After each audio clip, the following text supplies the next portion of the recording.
Maghay muna kayo sa ano, sa hi, Merry Christmas. Guyul. Ayan, mabablog na kayo, charot.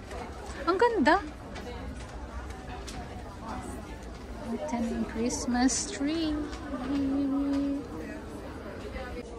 Ayan, busy-busy na nga ang mga tao sa pagpili ng mga Christmas decoration. Handa na ba kayo sa Pasko? Ako hindi pa ako nakapag-decorate dito sa bahay. Gusto ko to. Ganda.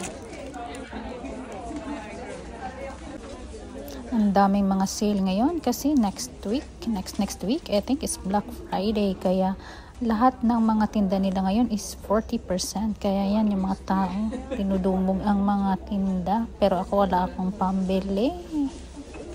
Ito yung sinasabing window shopping. Ayan, window shopping lang tayo dahil wala pa tayong pambili ng mga dekorasyon sa Pasko.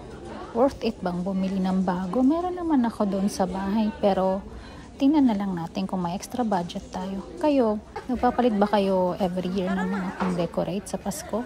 Magreklamo. Kunyari, dito na tayo para hindi lang.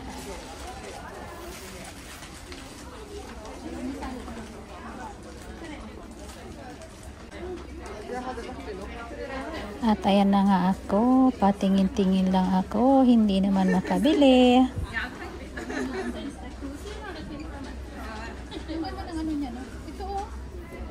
Bilhin nga ako niyan. Thank you for watching.